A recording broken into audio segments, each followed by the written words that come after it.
El conocimiento, como una característica propia que define parte de la totalidad o del concepto de hombre, es un problema filosófico, puesto que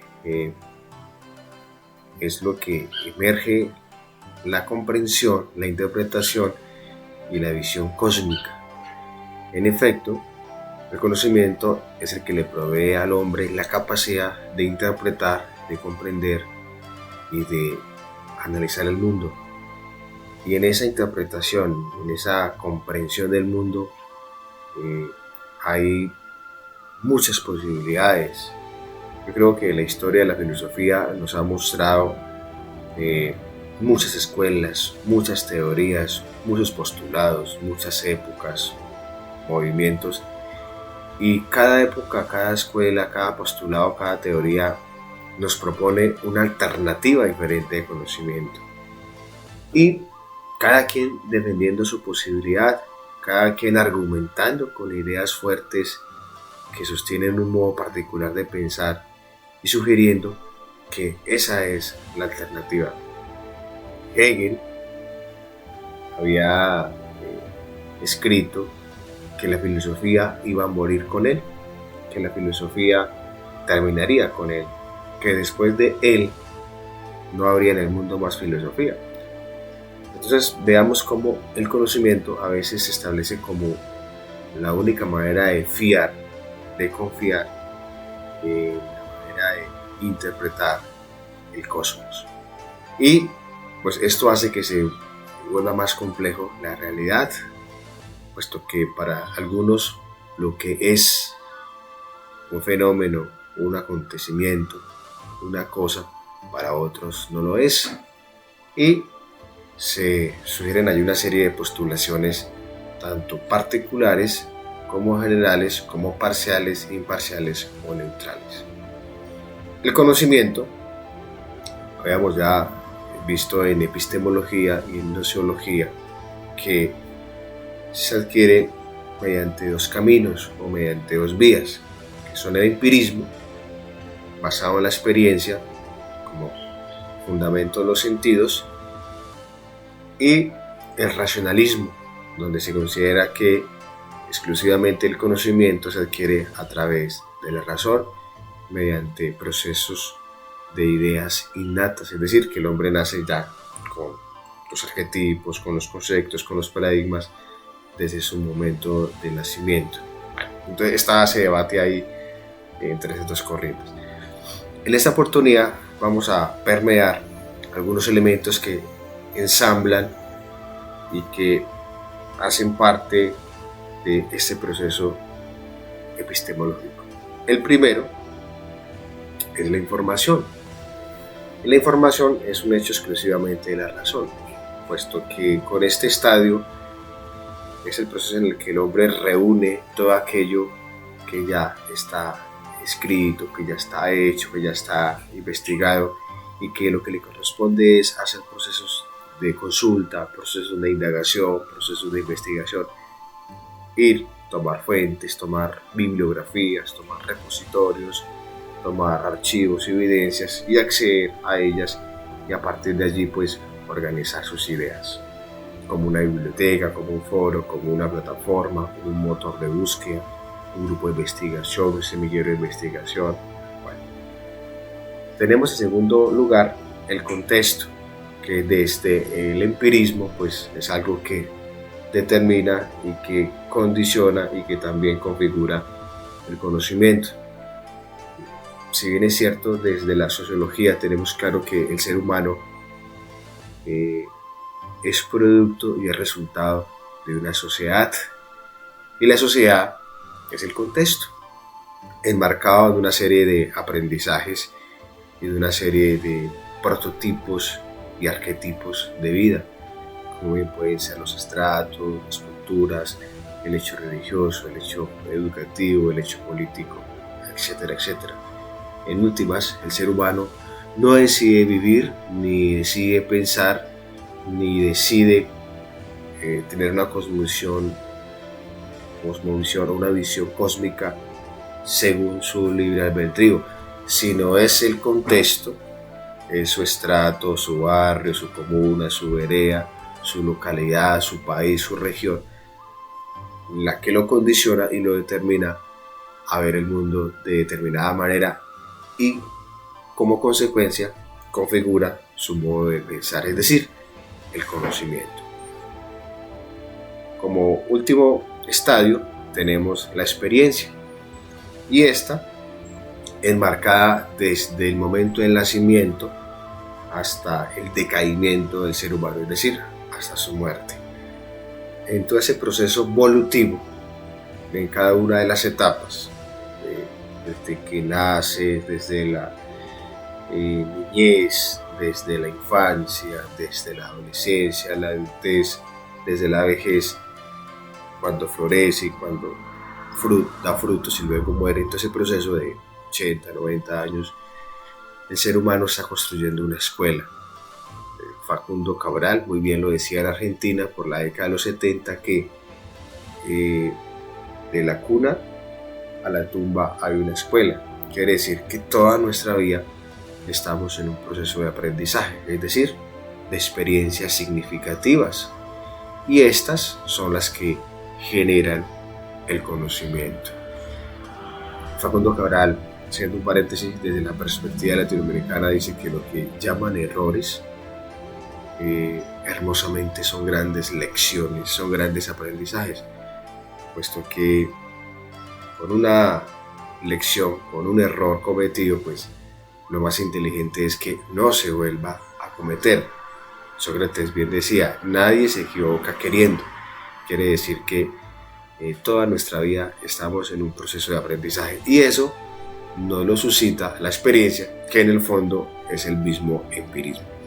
Tenemos entonces tres estadios: información, contexto y experiencia, que configuran este arquetipo de lo que es la construcción del conocimiento. Veamos el siguiente esquema. En la teoría del conocimiento, en el fondo va a haber una enorme preocupación por la verdad. La pregunta que queda abierta de fondo es ¿qué es la verdad? Y que tiene una serie de alternativas y una serie de explicaciones desde los ángulos que usted quiera ver. Desde el hecho religioso con el cristianismo, en contexto bíblico, Jesús es la verdad, yo soy el camino, la verdad y la vida. Desde el hecho matemático, yo creo que las ciencias exactas pues, nos lo dan de una manera mucho más verídica. 2 más 2, 4 y ya, esa es la verdad, no hay otra manera de darle otra interpretación.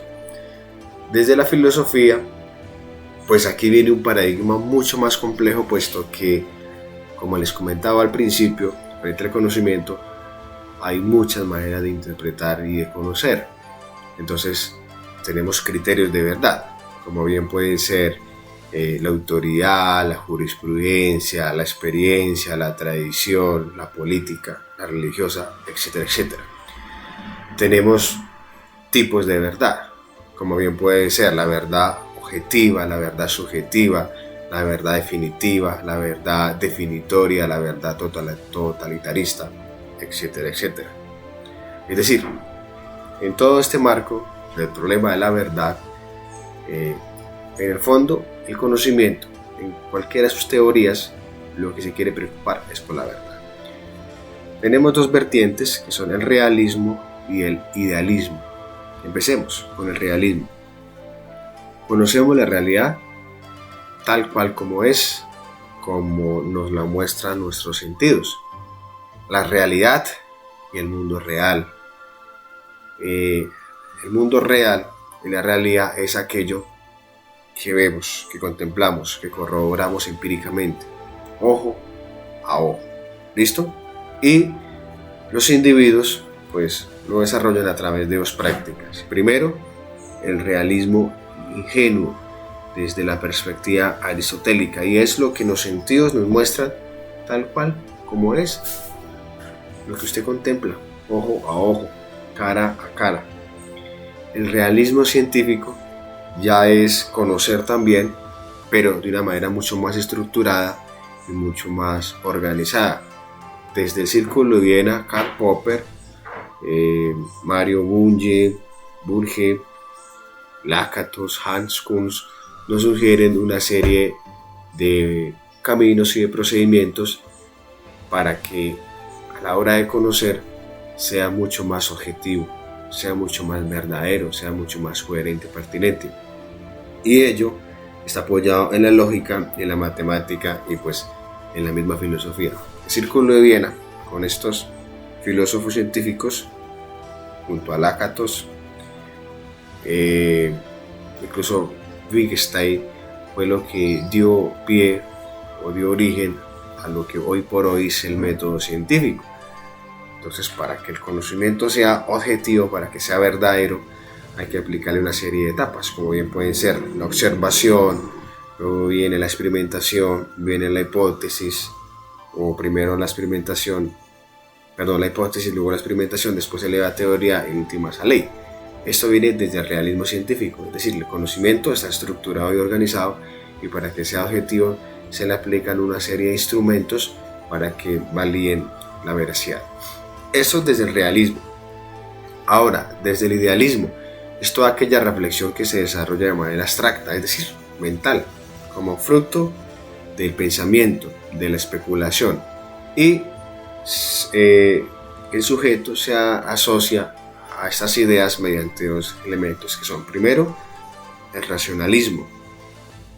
Ya les comentaba que es toda aquella posibilidad que se suscita a través de la razón y donde se define que el conocimiento viene impregnado en el hombre de manera innata, es decir, desde el momento del nacimiento, y critica directamente al empirismo, es decir, el conocimiento es exclusivamente racional y no empirista.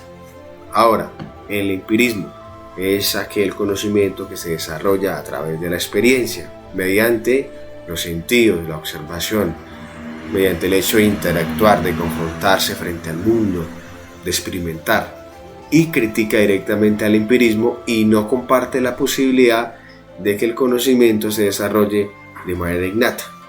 Es decir, que el ser humano nace con la mente en blanco, como una tabula rasa, diría Descartes, y en la medida en que éste nace, crece, se reproduce, florece y muere, pues está generando conocimiento. Ya se lo explicaba con Facundo Cabral, con el ejemplo de que de la cuna a la tumba hay una escuela, y en ellos se apoyan los pensadores como David Hume, Luke, entre otros. Los psicólogos, desde diferentes escuelas, desde la posibilidad que suscita Piaget, Erik Erikson, Alfred Adler, el mismo Vygotsky, Sigmund Freud, también suscitan una serie de posibilidades de adquirir conocimiento. Entonces tenemos como teorías como el conductismo, tenemos teorías como la logoterapia, tenemos el psicoanálisis y tenemos el constructivismo, que de hecho nuestro colegio se caracteriza por este modelo de conocimiento, donde el ser humano es el que construye sus ideas a partir de situaciones o de contextos significativos, es decir, hechos por los cuales se siente permeado. Vamos a hacer en ese proceso una confrontación, una relación de lo que es llevar un proceso epistemológico o de conocimiento mediante la filosofía y mediante el método científico. Y vamos a tomar caminos, vamos a tomar métodos de la filosofía y del método científico para hacer procesos de conocimiento. Y vamos a comparar cuál de los dos es más objetivo, es más verdadero a la hora de hacer conocimiento. Con el método científico tenemos los 5 pasos: observación, hipótesis, experimentación, teoría y ley. ¿Listo? Con la filosofía tenemos otros métodos que son la mayéutica, que son la dialéctica, el método deductivo e inductivo, la analogía, entre otros. Vamos a tomar situaciones que sean de nuestro contexto y que sean de nuestro interés, y vamos a hacerle un proceso científico, así a grosso modo, y por otro lado hacerle un proceso de conocimiento filosófico para asociar, para relacionar y indagar en cuál de las dos vías, en cuál de los dos caminos hay más objetividad Dicho en otras palabras, en cuál de los dos se demuestra, tanto en argumentos como en hechos, la verdad. Desde el método científico, claramente sería desde el empirismo. El método científico, todo lo que demuestra, lo que comprueba es porque existe, porque se puede corroborar o demostrar. Por otro lado, el método filosófico, con cualquiera de estas líneas, lo hace a través del racionalismo. Tenemos claro que la filosofía no es práctica, que la filosofía no aplica instrumentos de recolección de datos ni instrumentos de investigación. La filosofía lo hace desde el análisis, la reflexión, desde la teoría. Y tenemos estos. Y entre los dos vamos a triangular y cada quien sacará sus propias conclusiones sobre la pregunta: ¿qué es la verdad? ¿Cómo responder la verdad y cómo encontrar la verdad en cada uno de los problemas del cosmos, de manera especial sobre Dios, hombre y mundo, basado en estas dos líneas? Estudiantes, quedamos entonces con el tema abierto, nos encontramos en otros espacios y allí continuaremos hilando y construyendo estos razonamientos. Muchas gracias.